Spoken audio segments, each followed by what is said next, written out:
చేరి వచ్చిన మీకందరికీ ప్రభు అయిన యేసుక్రీస్తు నామమున ప్రేమ వందనాలు. దేవుని పరిశుద్ధ గ్రంథము నుండి యాకోబు రాసిన పత్రిక మొదటి అధ్యాయం.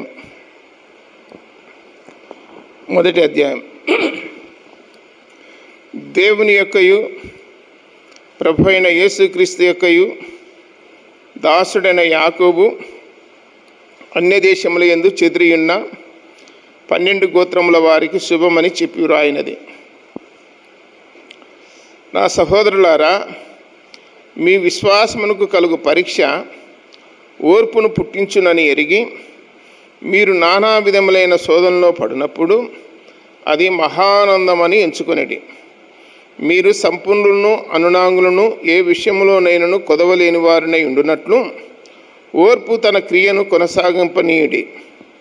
మీలో ఎవరికైనా జ్ఞానము కొదవగా ఉన్న యెడల అతడు దేవుణ్ణి అడగవలెను, అప్పుడు అది అతనికి అనుగ్రహింపబడెను. ఆయన ఎవరిని గద్దింపక అందరికీ ధారాళముగా దయచేవాడు. అయితే అతడు ఏమాత్రమును సందేహింపక విశ్వాసముతో అడగవలెను.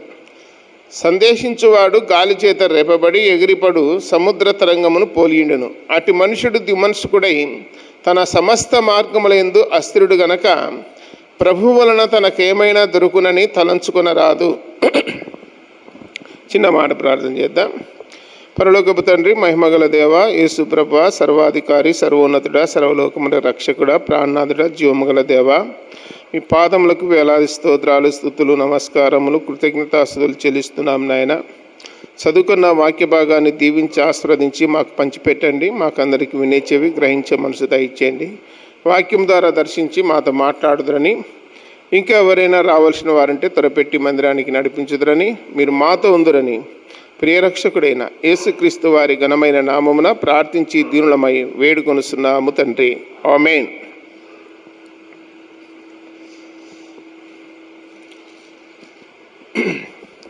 యాకోబు రాసిన పత్రిక. ఈ పత్రిక యేసు ప్రభు యొక్క సహోదరుడు కానీ గ్రంథంలో చూస్తున్నాం. యేసు ప్రభుకు తల్లిగా ఉన్నటువంటి మరియ యొక్క భర్త పేరు యోసేపు.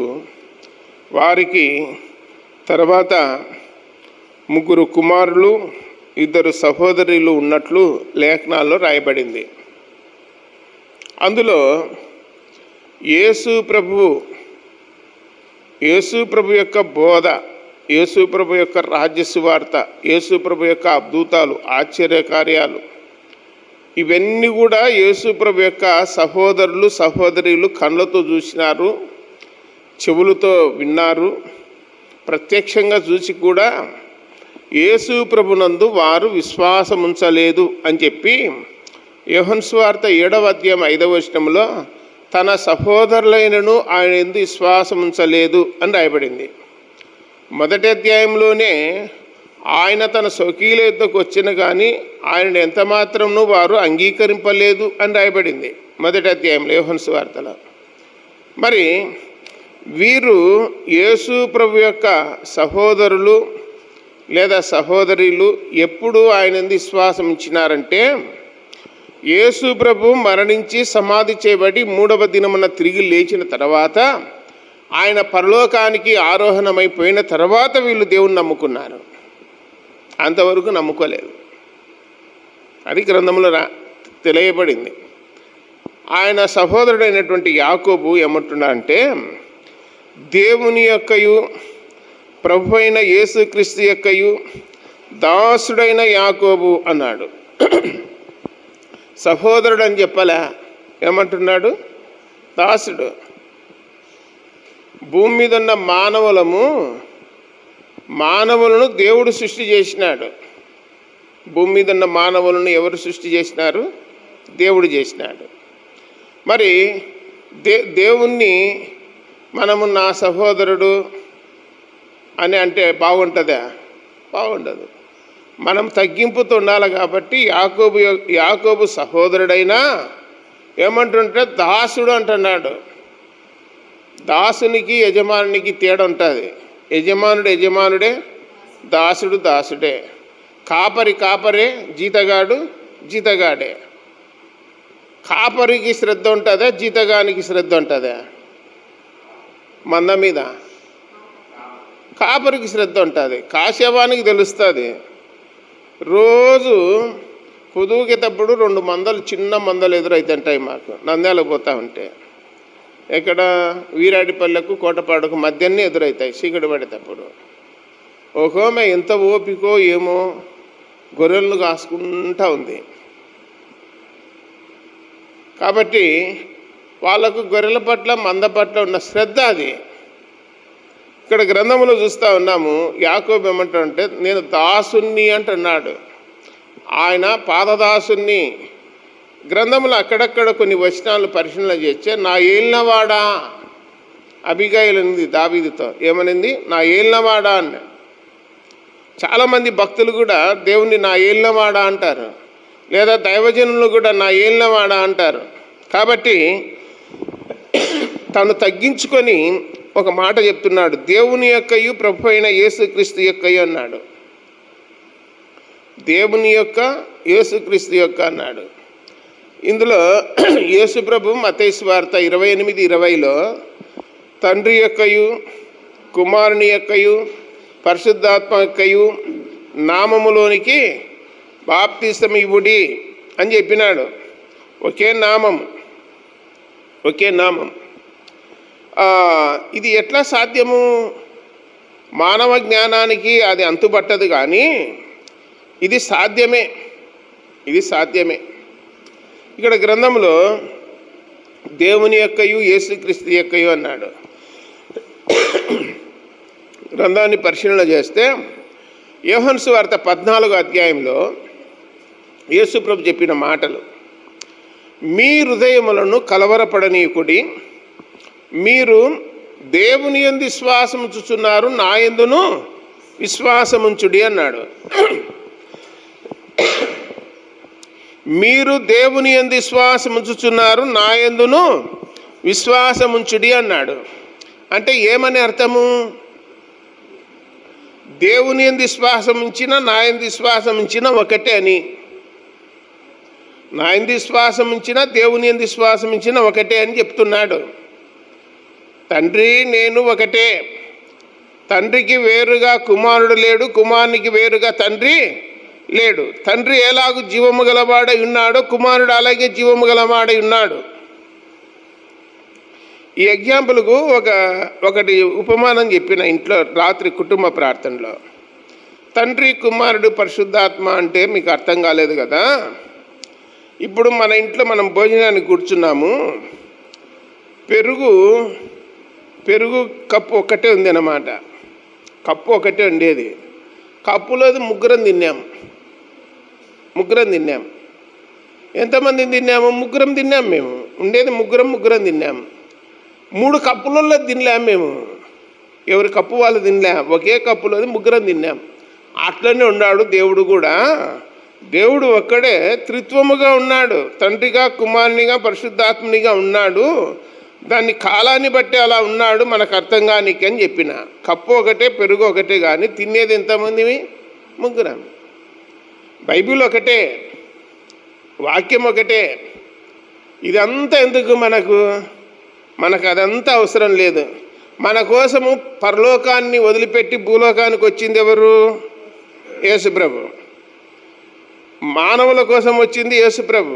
మానవుల కొరకు ప్రాణం పెట్టింది యేసుప్రభు. పరలోకానికి మార్గం చూపింది యేసుప్రభు.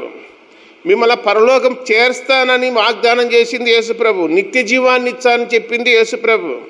తర్వాత నా నామమున ప్రార్థన చేయండి, నా నామమున ఏదడిగినా ఇస్తా అని చెప్పింది యేసుప్రభు. ఇంకా మన కోసం వచ్చింది యేసుప్రభు. మనల్ని వెతికింది యేసుప్రభు. మనల్ని ప్రేమించింది యేసుప్రభు. మన కోసం మరణించి సమాధి చేయబడి తిరిగి లేచింది యేసుప్రభు. పరలోకానికి మార్గం చూపింది యేసుప్రభు. ఇంకా ఆయన కాకపోతే ఎవరున్నారు? ఇంకా దేవుడు. మూర్ఖులు అతి విద్య వలన చదువు ఎక్కువైపోయి యేసుప్రభు దేవుడు కాదు అనే బోధ చేసే వాళ్ళు ఉన్నారు. అబద్ధపు బోధలు. దైవవాక్యం ఏం చెప్తుంది? భూమి మీద ఉన్న మానవుడు పరలోకం చేరాలంటే దానికి మార్గం ఎవరు? యేసుప్రభు. ఇంకా మనకేం కావాలి? మిగతావన్నీ మనకు అవసరమా? మనలను పరలోకం చేర్చేవాడు మనతో ఉన్నాడు. ఆయన పరలోకానికి వెళ్ళిపోయినాడు. వెళ్ళిపోతూ మన చేతికి ఏమి ఇచ్చినాడు? వాక్యం ఇచ్చినాడు, వాక్యాన్ని ఇచ్చినాడు. ఈ వాక్యము మన పాదములకు ఏమై ఉన్నది? దీపమై ఉన్నది, మన త్రోవకు వెలుగై ఉన్నది. వాక్యం ఏం చేస్తుంది? బ్రతికిస్తుంది. వాక్యము సత్యము అని రాయబడింది. వాక్యము సత్యము, సత్యవాక్యము వలన మిమ్మల్ని కన్నాను అని చెప్పి ఇక్కడ 18వ వచనంలో రాయబడింది. చూడండి, యాకోబు రాసిన పత్రికలో 1వ అధ్యాయం 18వ వచనంలో, ఆయన తాను సృష్టించిన వాటిలో మనము ప్రథమ ఫలముగా ఉండునట్లు సత్యవాక్యం వలన మనలను తన సంకల్పం ప్రకారము కనెను. ప్రతిరోజు సాయంత్రం మందిరానికి వస్తున్నాము, ప్రతి ఆదివారం మందిరానికి వస్తున్నాము అంటే ముఖ్యమైన పాట ఏంటంటే దేవుడు, దేవుని వాక్యము. మందిరంలో ఉండేది ఏంటి? దేవుడు, దేవుని వాక్యము. అంతేనా? వాక్యానికంటే గొప్పది భూమి మీద ఏదైనా ఉందా? ఏదీ లేదు. వాక్యమే ఇంపార్టెంట్. మనకు ముఖ్యమైనది వాక్యము, దేవుడు. ఆయన వాక్యమే మనకు కావాల్సింది. వాక్యం ఏం చేస్తుంది? కుంగిపోయిన వాళ్ళని ఏం చేస్తుంది? బలపరుస్తుంది. శ్రమలలో, ఇబ్బందులలో ఆదరణ లేక కరువు వచ్చిన వాళ్ళకేం చేస్తుంది? వాక్యము ఆదరణ ఇస్తుంది, ఓదార్పిస్తుంది, నీకు అభయం ఇస్తుంది. నేనున్నాను అని చెప్పి వాక్యము మనకు సపోర్ట్ చేస్తుంది, మనకు బలాన్ని చేకూరుస్తుంది, మనకు నమ్మకాన్ని చేకూరుస్తుంది. లోకము మనల్ని ఎన్నికలు లాగుతుంది, కానీ దేవుని వాక్యము మనల్ని బలపరుస్తుంది అని చెప్పి గ్రంథంలో రాయబడింది. యేసుప్రభు జీవితము ఒక మాదిరిగా ఉన్నది భూలోకములో. ఎన్ని సంవత్సరాలు ఉన్నాడు యేసుప్రభు? 33 సంవత్సరాలు ఉన్నాడు. మరి 33 సంవత్సరాలు ఉన్నటువంటి యేసుప్రభు తన జీవితాన్ని మాదిరిగా చూపించినాడు. ఈ నడుమ రియల్గా ఉన్నటువంటి యేసుప్రభు యొక్క జీవిత చరిత్ర, శిష్యులు, వాళ్ళ జీవితము, ఆయన చేసిన సేవ ఇంగ్లీష్లో ఒక పిక్చర్ ఉంది అన్నమాట. అది తెలుగులో కూడా తీసినారు. ఇంగ్లీష్లో వస్తూ ఉంది అన్నమాట. ప్రతిరోజు వస్తుంది అది. రియల్గా తిరిగిన ప్రాంతాలు అన్నీ రియల్గా చూపిస్తూ ఉన్నాడు. ఇప్పుడు వాస్తవమైన పరిస్థితులు చూపిస్తూ ఉన్నాడు. అప్పుడు సమాధి ఎట్లున్నది, అప్పుడున్న యెరూషలేము ఎట్లున్నది, అప్పుడు మందిరం ఎట్లున్నది, అక్కడున్న ప్రజలు ఎలా ఉన్నారు, ఆ విషయాలన్నీ చూపిస్తూ ఉన్నారు. దాంట్లో చూసేటప్పుడు ఒక సంఘటన చూపించినారు. బేతనియాలో ఎవరెవరున్నారు? మరియ, మార్తా, లాజరు. లాజరు చనిపోయినాడు కదా. చనిపోయినాక సమాధి దగ్గర పోయినారు కదా యేసుప్రభు శిష్యులు. ఆడ 35వ వచనం యోహను సువార్త 11:35 ఏమని ఉందంటే, యేసు కన్నీళ్లు విడిచెనని రాయబడింది. యేసు కన్నీళ్లు విడిచెనని చెప్పి రాయబడింది. అందరు ఏడుస్తూ ఉంటే యేసుప్రభు కూడా ఏడ్చినాడు. మామూలుగానే ఏడ్చినాడు ఆయన. అది రియల్గా చూపిస్తూ ఉన్నారు. ఆయన ఏడ్చే విధానము రియల్గా చూపించినాడు. ఆ సంఘటన మానవునికి కళ్ళకు కట్టినట్లు చూపిస్తే, ప్రత్యక్షంగా చూపించినప్పుడు హృదయం కరిగిపోతుంది. యేసుప్రభు సృష్టికర్త, సర్వ సృష్టికి సర్వాధికారి. కలిగి ఉన్నది ఏది ఆయన లేకుండా కలగలేదు. అన్నిటికంటే ముందున్నవాడు, ఆది యందు ఉన్నవాడు అని గ్రంథంలో రాయబడింది. సృష్టికర్త అయిన దేవుడు మానవుడిగా ఉంటూ యేసుప్రభు కన్నీళ్లు విడిచినాడంటే ఆశ్చర్యం. ఎందుకు ఏడుస్తున్నాడు? ఏడవాల్సిన పరిస్థితి ఎందుకు వచ్చింది? ఎందుకంటే మానవుడిగా ఉన్నాడు కాబట్టి ఏడవవలసి వచ్చింది. అందరూ ఏడుస్తూ ఉన్నారు కాబట్టి. తాను ప్రేమించిన శిష్యుడు, యేసు ప్రేమించిన శిష్యుడు రోగై ఉన్నాడని గ్రంథంలో రాయబడింది 2వ వచనంలో 11వ అధ్యాయంలో. యేసు ప్రేమించిన వాడు రోగి అయి ఉన్నాడు. యేసుప్రభు ప్రేమించిన వాడు గొప్ప ఐశ్వర్యవంతుడైనాడు, ధనవంతుడైనాడని కాదు. అది ఆయన ఇష్టము. ఆయన ధనవంతునిగా చేయాలంటే చేయగలడు, పేదవానిగా చేయాలంటే చేయగలడు. ఆయన అనుమతి లేనిది ఏది మన మీద జరగదని చెప్పి రాయబడింది వాక్యంలో. ఆ సంఘటన ఆ సిచ్యువేషన్ కళ్ళకు కట్టినట్లు చూపుతా ఉంటే యేసు ప్రభు ఇట్లా కూర్చొని ఏడుస్తూ ఉన్నాడు. మిగతా వాళ్ళు వచ్చి లేపి ఆదరిస్తున్నారు, ఏం పర్వాలేదు అని. ఎవరిని? యేసు ప్రభును. నాకు అది ఆశ్చర్యం వేసింది ఆ సంఘటన చూస్తానే. సమాధి దగ్గరికి పోయినాక ఆ శాస్త్రులు పరిచయులు వాళ్ళంతా ఉన్నారు. అక్కడ పోయిన తర్వాత, తండ్రి నీ నామము మహిమపరచబడు నిమిత్తమే ఈ మాట నేను చెప్తున్నాను, నీవెన్నడూ నా మాట కాదనలేదు, నువ్వు ఖచ్చితంగా ఈ కార్యం చేస్తావని నమ్మి నీ నామమున నేను పిలుస్తున్నాను, లాజరు బయటికి రా అంటానే సమాధిలో 4 రోజులు ఉన్నవాడు బయటికి వచ్చినాడు. ఆశ్చర్యం, ప్రజలంతా చూసి భయపడి వెనుకకు ఉరుకుతున్నారు. సమాధిలో నుండి మనిషి వచ్చా ఉంటే ప్రజలు వచ్చిన వాళ్ళంతా గుంపులు వచ్చిన వాళ్ళు దయ్యం వచ్చిందని చెప్పి ఉరుకుతున్నారు, భూతమని. అప్పుడు అంటే ఉన్నాడు లాజరు బయటికి వచ్చినాక, ఏం మీరంతా వచ్చినారు నా దగ్గరికి అంటున్నాడు. ఏం లేదు, నిద్రపోతున్నావు, లేపనికి వచ్చినాం మేము అన్నారు వాళ్ళు. సుదీర్ఘమైన నిద్రపోయినామయ్యా 4 రోజులు, అందుకు నేను లేపనికి వచ్చినాము అని అన్నారు.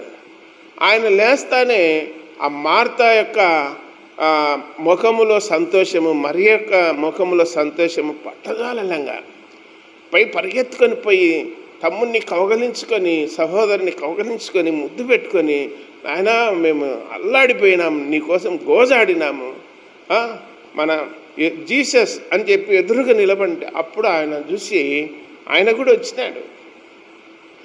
దేవుని నామము మహిమపరచబడు నిమిత్తమే ఈ రోగము లాజరుకు వచ్చిందని రాయబడింది. వీడు గుడ్డివాడిగా ఎందుకు పుట్టినాడు? దేవుని నామము మహిమపరచబడు నిమిత్తం. కోటపాటులో మందిరం ఎందుకుంది? దేవుని నామము మహిమపరచబడు నిమిత్తం. అంతేగాని ఇది గొప్ప కోసమో స్టేటస్ కోసమో కాదు మందిరాలు ఉండేది. దేనికోసము? దేవుని నామము మహిమపరచబడను కోసమే. దేవుడు గణపరచబడాలి, మనం కాదు. కాబట్టి ఈ వాక్యంలో మనం పరిశీలన చేస్తే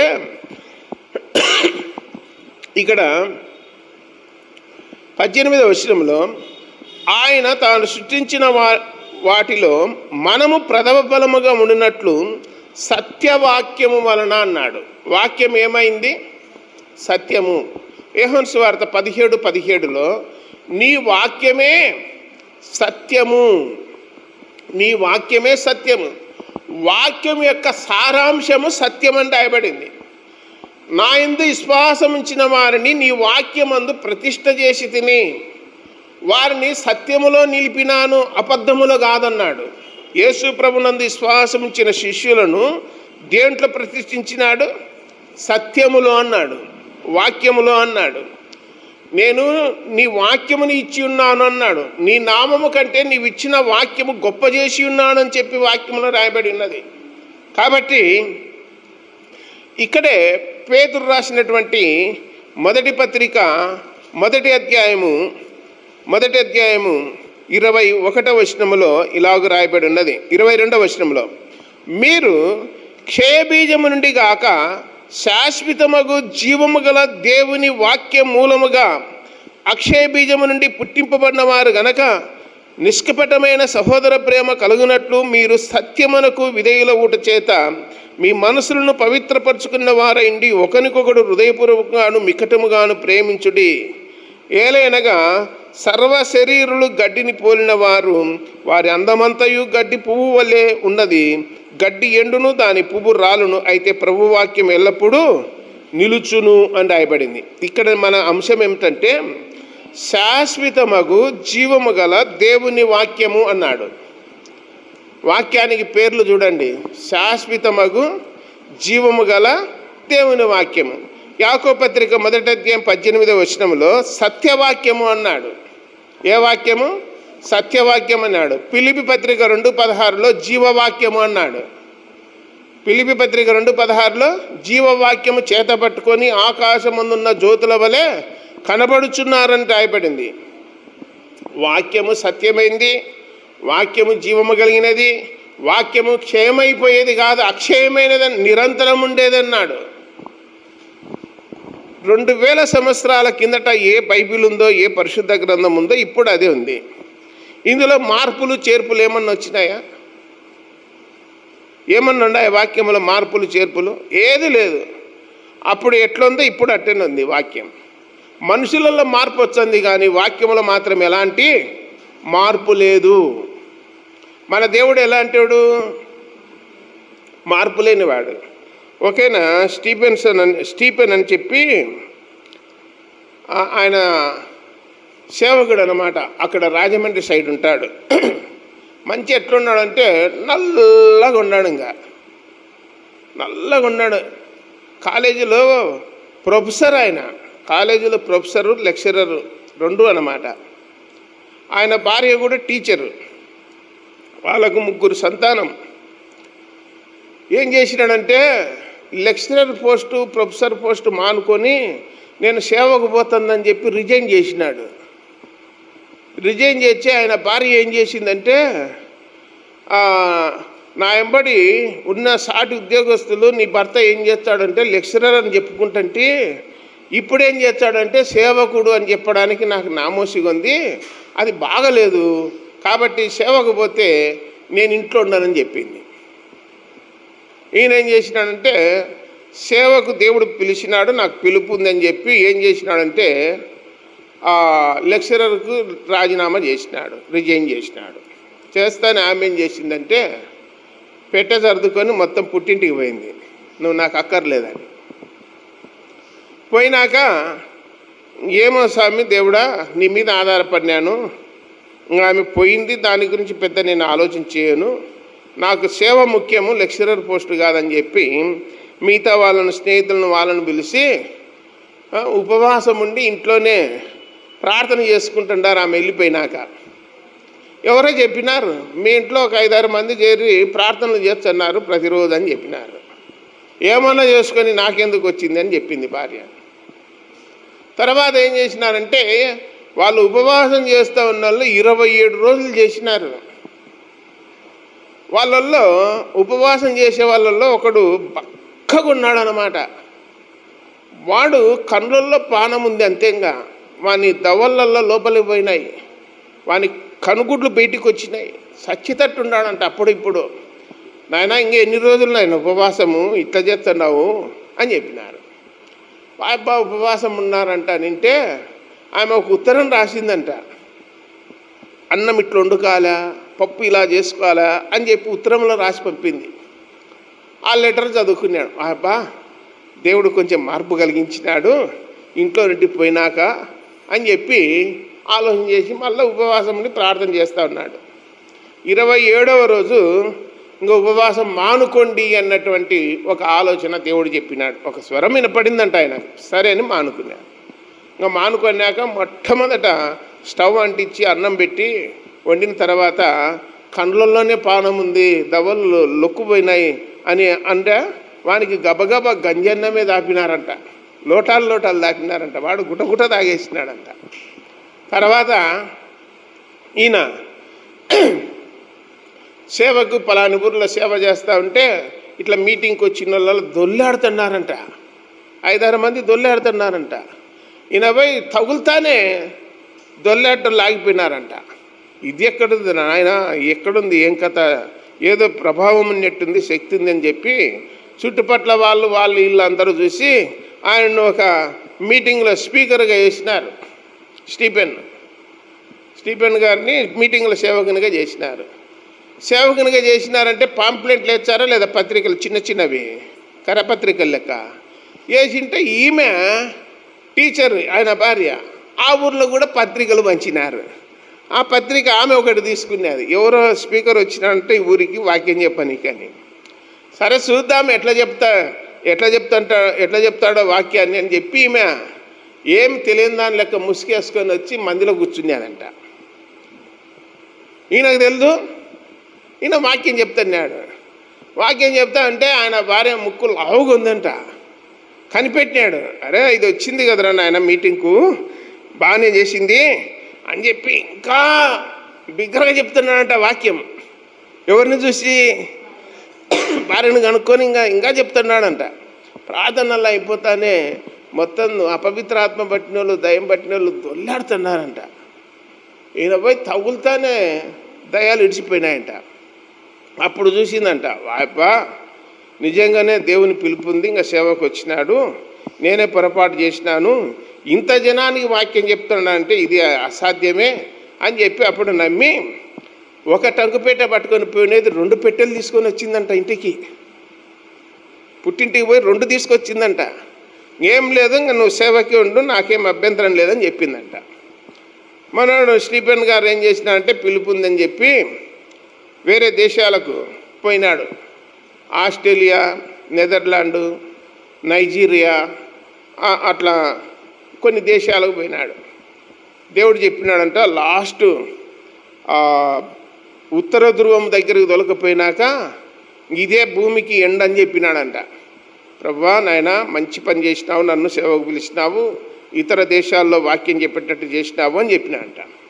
ఆస్ట్రేలియాకు పోయింటే ఈ నల్లటి మనిషి పోయి వాక్యం చెప్తుంటే ఈడెవర్రా నాయన, ఈయనకి ఇంగ్లీష్ వచ్చాదా, ఎట్లా మాట్లాడతాడు అని అనుకుంటున్నారంట. అక్కడ ఉన్న వాళ్ళంతా తక్కువ అంచనా వేసినారంట.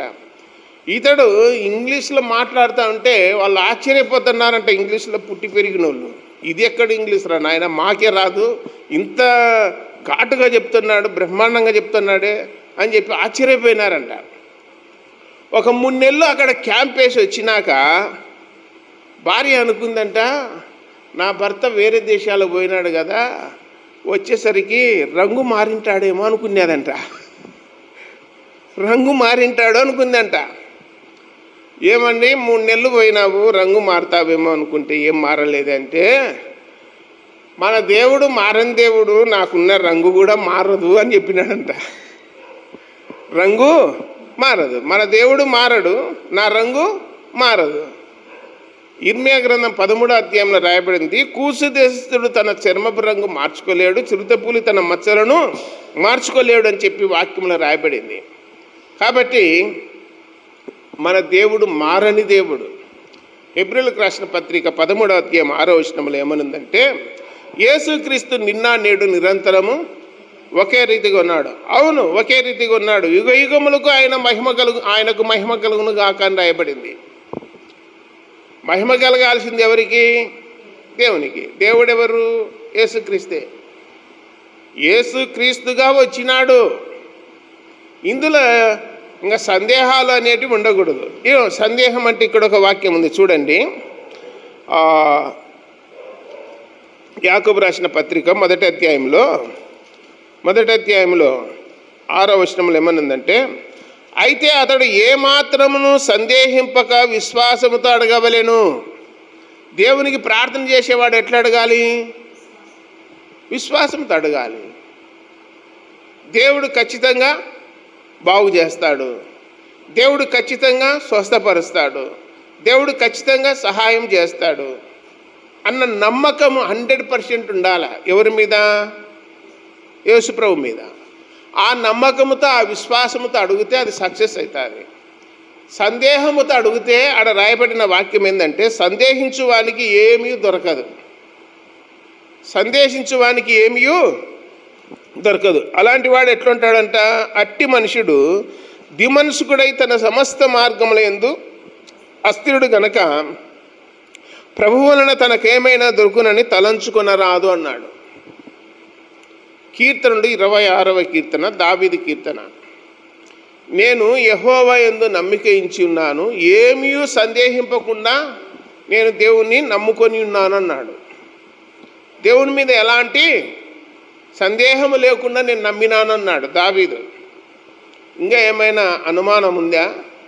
ఇంకేమైనా డౌట్ ఉందా అంటే ఏమి లేదు, 100% ప్యూర్గా ఉన్నా అన్నాడు. అందుకే దావీదుని గురించి అన్నాడు, నా చిత్తానుసారుడు అన్నాడు, నా హృదయానుసారుడు అన్నాడు. దేవుడిచ్చిన స్టేట్మెంట్, సాక్ష్యం. దావీదుని గురించి దేవుడిచ్చిన సాక్ష్యం ఏంటంటే, నా హృదయానుసారుడు, నా చిత్తానుసారుడు, నేను కోరుకున్నవాడు. తప్పిదాలు ఉండొచ్చు, ఆ తప్పిదాలను దేవుడు ఏం చేసినాడు?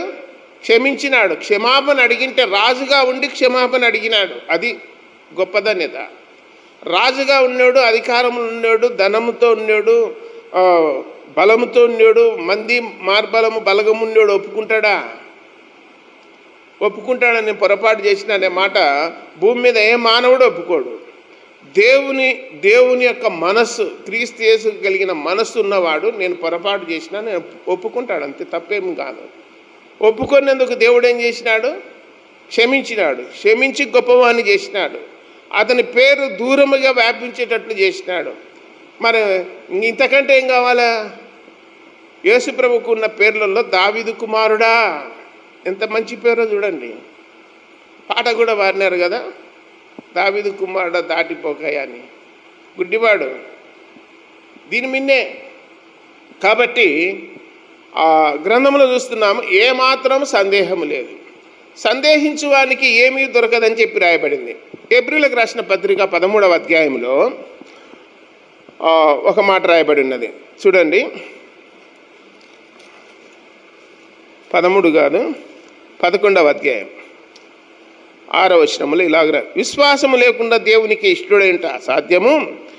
దేవుని యొద్దకు వచ్చువాడు ఆయన ఉన్నాడనియు తన్ను వెదుకు వారికి ఫలము దయచేవాడనియు నమ్మవలను కదా. దేవుని యొద్దకు వచ్చేవాడు ఎట్లుండాలా? ఆయన ఉన్నాడని, తన్ను వెదుకు వారికి ఫలము దయచేవాడనియు నమ్మవలను కదా అన్నాడు. దేవుని దగ్గరికి వచ్చినప్పుడు నమ్మకంతో రావాలా. దేవుని దగ్గరికి ఎట్లా రావాలా? నమ్మకంతో రావాలా. మనకేదన్నా జబ్బు వచ్చినప్పుడు డాక్టర్ దగ్గరికి ఎట్లా పోతాము? బాగు చేస్తాడని పోతామా? ఇంకా ఎక్కువైతట్టు చేస్తాడని పోతామా? ఆ డాక్టర్ మీద నమ్మకం ఉంటేనే కదా మనం పోయేది.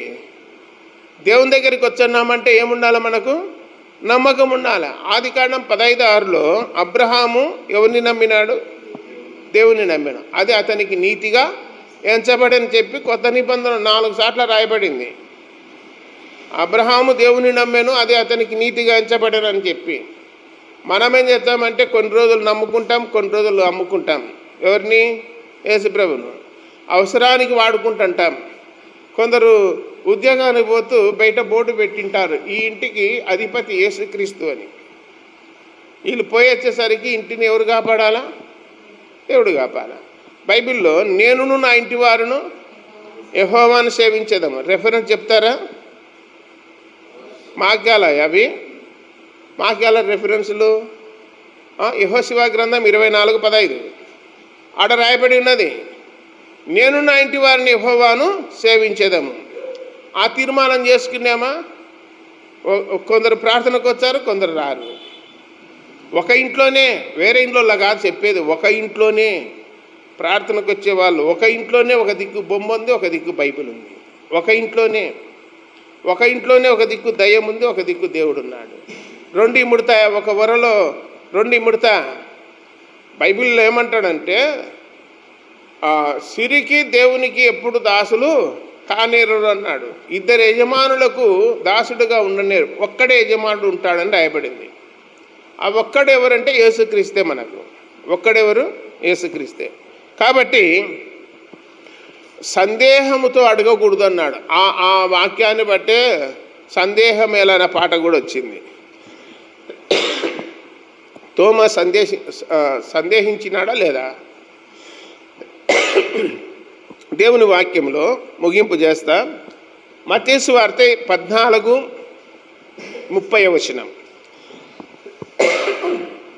14:30 యేసు ప్రభు సముద్రం మీద నడుచుకుంటూ వస్తూ ఉన్నాడు.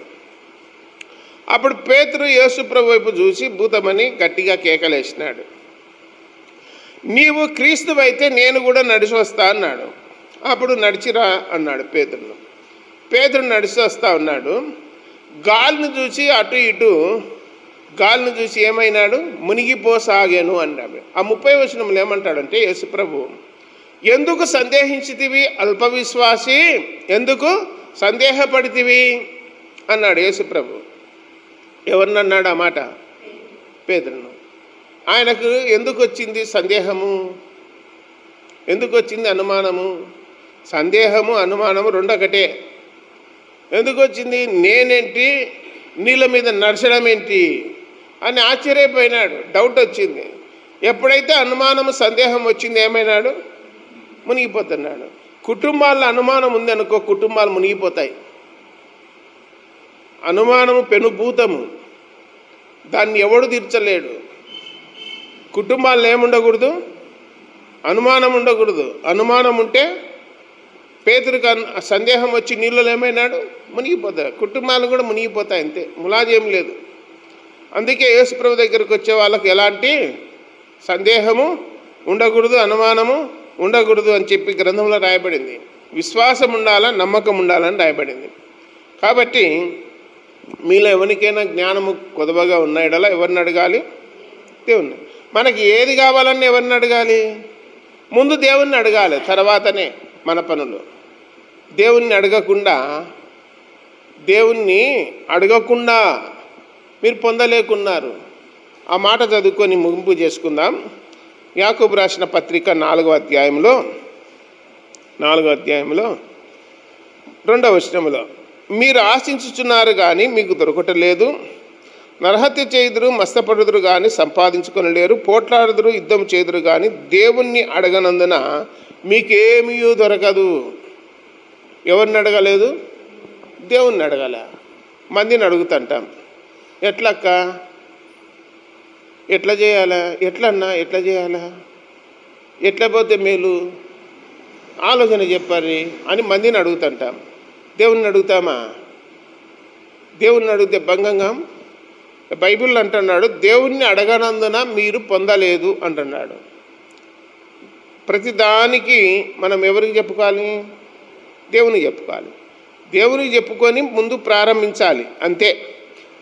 ఇంకా 3వ వచనం, మీరు అడిగినను మీ భోగముల నిమిత్తం వినియోగించుటకై దురుద్దేశముతో అడుగుదురు. ఏ ఉద్దేశంతో? దురుద్దేశంతో. పరిసయ్యుడు ఏమని చేస్తున్నాడు ప్రార్థన దేవునికి? పరిసయ్యుడు లూకాసు వార్త 17వ అధ్యాయం 11వ వచనంలో ఇద్దరు ప్రార్థన చేయడానికి పోయినారు కదా. పరిసయ్యుడు ఏమంటాడంటే చివరిలో, ఈ సుంకరి వలనైనను ఉన్ననందుకు పోలుచన్నాడు సుంకర్ని. సుంకర్లాగా నేను లేను అంటున్నాడు. ఇక దురుద్దేశమా కాదా? అది నీకు అవసరమా? సుంకర్తో ఏం పని నీకు? దేవుని దగ్గర పోయినా నీ హృదయంలో ఏముందో అది చెప్పుకో. వాళ్ళతో వీళ్ళతో ఏం పనింది? యేసుప్రభువుకు తెలియదు అందరి గురించి. ఎవరు ఏంటి అనేది ప్రపంచంలో 800 కోట్ల మంది ప్రజలుంటే వాళ్ళ ఆలోచనలు, వాళ్ళ తలంపులు సమస్తము తెలుసు యేసుప్రభుకు. ఒక్కరి గురించి కాదు, మొత్తం ప్రపంచం వల్ల తెలుసు యేసుప్రభుకు. నేను సుంకర్ లెక్కలేను, వాళ్ళ లెక్కలేను, ఇళ్ళ లెక్కలేను, నీ మాదిరి ఉండా, నా ప్రార్థన నిన్ను అంటే ఆ ప్రార్థన కొట్టివేయబడింది. సుంకరి ప్రార్థనకు జవాబు ఇచ్చిన అతనికంటే ఇతడు నీతిమంతుడై తన ఇంటికి వెళ్ళను, సంతోషించుచూ వెళ్ళని రాయబడింది. సంతోషంతో పోయినాడు ఇంటికి. మందిరానికి వచ్చిన వాళ్ళు ఏడ్చుకుంటూ పోవాలన్నా సంతోషంతో పోవాలన్నా? సంతోషంతో పోవాలి. సుంకరి సంతోషంతో పోయినాడు. వచ్చినప్పుడు ఏడ్చుకుంటూ వచ్చినాడు కానీ పోయేటప్పుడు సంతోషంతో పోయినాడు. ఇక్కడ చూస్తూ ఉన్నాము, మీరు అడుగుచున్నారు కానీ మీ భోగచ్చిన నిమిత్తము. కాబట్టి మనము మన కుటుంబం కోసము, మన పిల్లల కోసము, దేశం కోసము, రాష్ట్రం కోసము, ప్రజల కోసము, అధికారుల కోసము రాయబడింది. తిమోతికి రాసిన పత్రిక, మొదటి పత్రిక 2వ అధ్యాయం, 2వ పత్రిక 2వ అధ్యాయం అనుకుంటా. ఏమంటా అంటే, సంపూర్ణమైన భక్తియు మానతీయు కలిగి సుఖముగాను నెమ్మదిగాను బ్రతకగలిగినట్లు అన్నిటికంటే ముఖ్యముగా మనుషులందరి కొరకు, చెప్పండి, మనుషులందరి కొరకు, రాజుల కొరకు, అధికారుల కొరకు ప్రార్థన, విజ్ఞాపన, యాచన, కృతజ్ఞతలు చెల్లించాలి అని చెప్పి రాయబడింది. మనం సుఖముగా నెమ్మదిగా బ్రతకాలంటే అందరి కొరకు ఏం చేయాలా? ప్రార్థన చేయాలా. అందరి కొరకు ఎందుకు చేస్తాము? మనం స్వార్థపరులం కదా, మన కోసం మనమే చేసుకుంటుంటాము. వాళ్ళతో వీళ్ళతో మనకి ఎందుకు చేయాలా, వాళ్ళ కోసం ఎందుకు చేయాలా అని. మనం అందరి కొరకు చేయాలా. యేసుప్రభు అందరికా, దేవుడు మనకేనా? యేసుప్రభు అందరికి కాదు, సూర్యుడు అందరికా, కొందరికా? అందరికీ. ఈ సృష్టి యావత్తు ఉండేది అందరికీ, మనకేనా? అందరికీ. దేవుడు అందరికీ. ప్రార్థన అందరి కొరకు చేయాలి. దేవుడి తలంపులన్నింటినీ మనందరి కొరకు దీవించునుగా. ప్రార్థన చేసుకుందాం. పరలోకపు తండ్రి, మహిమగల దేవ, యేసు ప్రభువా, మీ పాదాలకు స్తోత్రాలు నాయన.